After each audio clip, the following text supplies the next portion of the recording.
వరకు ప్రశాంతంగా ఉన్న ఆ ప్రాంతం ఒక్కసారిగా ఉలిక్కిపడింది. సినిమా తరహాలో గ్యాంగ్ వార్ ప్రజల్ని భయభ్రాంతులకు గురిచేసింది. మద్యం దుకాణం వద్ద మొదలైన వివాదం కాస్త చినికి చినికి గాలివానగా మారింది. గంట పాటు రెండు గ్రూపులు తలపడ్డాయి. అతిగా మద్యం తాగిన వారిని కంట్రోల్ చేయడం పోలీసుల వల్ల కూడా కాలేదు.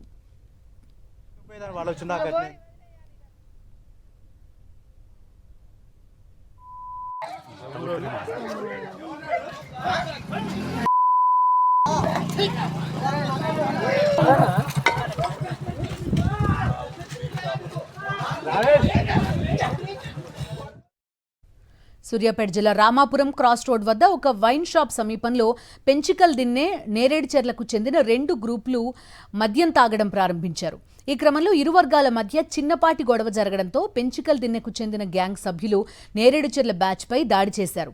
ఫోన్ ద్వారా విషయం తెలుసుకున్న నేరేడుచెర్ల గ్రూప్కు చెందిన మిగతా సభ్యులు అక్కడికి చేరుకుని పెంచికల్ దిన్నె గ్యాంగ్పై దాడికి దిగారు.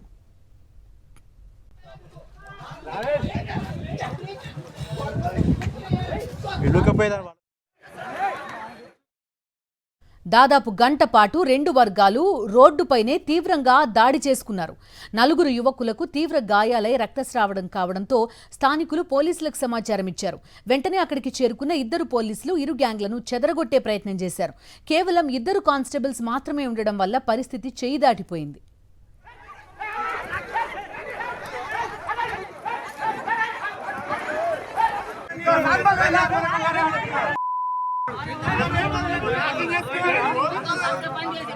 పోలీసుల సమక్షంలోనే ఓ గ్యాంగ్ సభ్యులు మరో బ్యాచ్ పై పిడిగుద్దులతో దాడికి దిగారు. కాళ్లతో తంతు, రాళ్లతో దాడి చేసే ప్రయత్నం చేశారు. మరోవైపు రోడ్డు పక్క ఉన్న డ్రైనేజ్లో పడేసి మరీ తీవ్రంగా గాయపరిచారు. ఇంతలో అదనపు పోలీసులు అక్కడికి చేరుకుని రెండు వర్గాలను కంట్రోల్ చేశాయి. గాయపడ్డ వారిని హుజూర్ నగర్ ఆసుపత్రికి తరలించారు.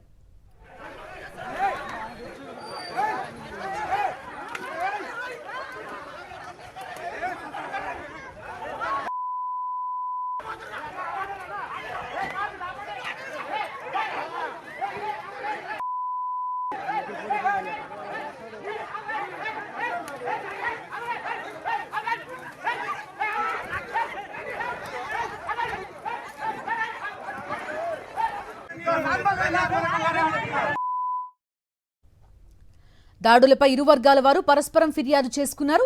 అటాక్లో 15 మందికి పైగా పాల్గొన్నా కేవలం 4గురిపై పోలీసులు కేసు నమోదు చేసినట్టు తెలుస్తోంది.